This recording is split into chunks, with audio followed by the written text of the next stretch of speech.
Moving on, अगर हम लोग नेक्स्ट टीम की बात करें which is LSG, a shocker one, because मुझे लग नहीं आता इतना नीचे फिनिश करेंगे. एंड एक बहुत शॉकिंग चीज़ मैं बोलूँगा इस सेगमेंट में, रिटेंशन की बात करेंगे तो सबसे पहला रिटेंशन जो होना चाहिए, it should be Nicholas Pooran, hands down.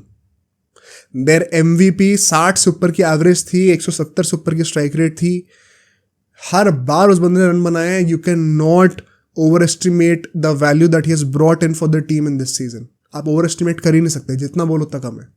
He has been amazing. I think Nicholas Pooran definitely should be the guy who should be retained first name on the list. Second would be, शायद surprising लगे, Stoinis.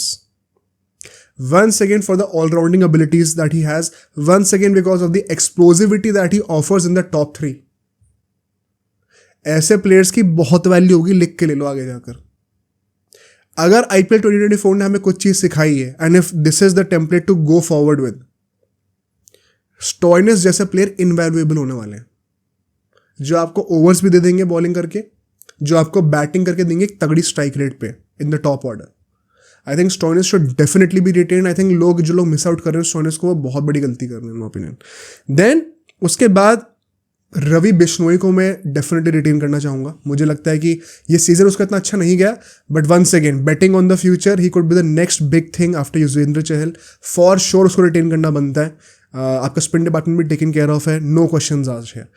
And the fourth guy surprisingly could be Krunal Pandya.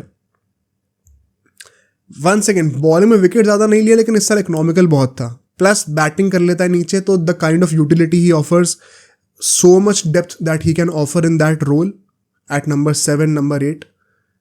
Why would you not want to have a guy like that? So I think मैं खुद भी surprise हूँ कि मैं कृणाल पांड्या का नाम ले रहा हूँ, बट वंस अगेन जो दो सबसे बड़े लेसन थे इस IPL से, डेप्थ होनी ज़रूरी है एंड पॉजिटिव इंटेंट होना ज़रूरी है. सिर्फ पॉजिटिव इंटेंट से आप जीतोगे नहीं, बिकॉज फिर विकेट जल्दी जल्दी गिरते रहेंगे, और डेप्थ का कोई फ़ायदा नहीं अगर आप पॉजिटिव इंटेंट दिखा नहीं रहे हो. तो जब ये दोनों चीज़ें मिल जाएंगी तो आप चैंपियन बन जाओगे, which happened with KKR. So I think Krunal Pandya does fit that role, and मैं कृणाल पांड्या को रिटेन करूंगा, विच मीन्स ये 4 रिटेंशन हो गए.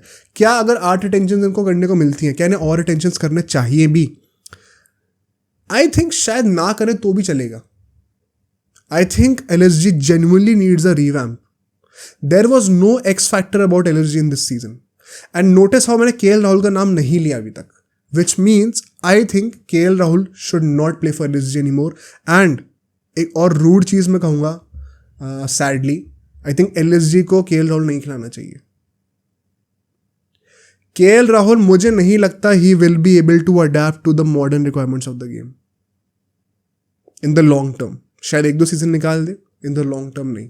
He is just not that type of a player.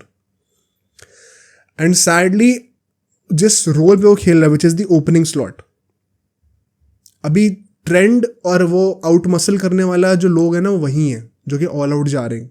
वो दूसरी टीम को हरा देंगे, रॉन देंगे.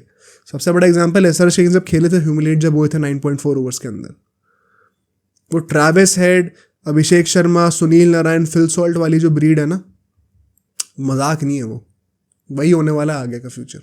सो आई थिंक यहाँ पे KL Rahul does not fit into that. We have seen this so many times this season की. वो बेचारा कोशिश कर रहा था मारने की, बट उसकी स्ट्राइक रेट फिर भी 100 के आसपास होती थी by the end of the power play. So I am so sorry to say this, but I don't think he fits in. Sadly मुझे ये प्रॉब्लम लग रही है उसके साथ. This would mean that you would need a new captain, a new identity, and I think it is worth it. Mega option से better time और क्या है to revamp completely. KL Rahul, as good of a captain as he has been, I personally feel that सिर्फ कप्तानी भी उसकी इतनी अच्छी नहीं है कि वो जो नेगेटिव वैल्यू एडिशन कर रहा है टू द टीम, वो ओवरकम कर जाए अपनी कप्तानी की बेसिस पे. So I think net effect जो है अभी भी नेगेटिव ही है थोड़ा बहुत. For that reason I would not have KL Rahul. A big call I know, but this is my personal opinion.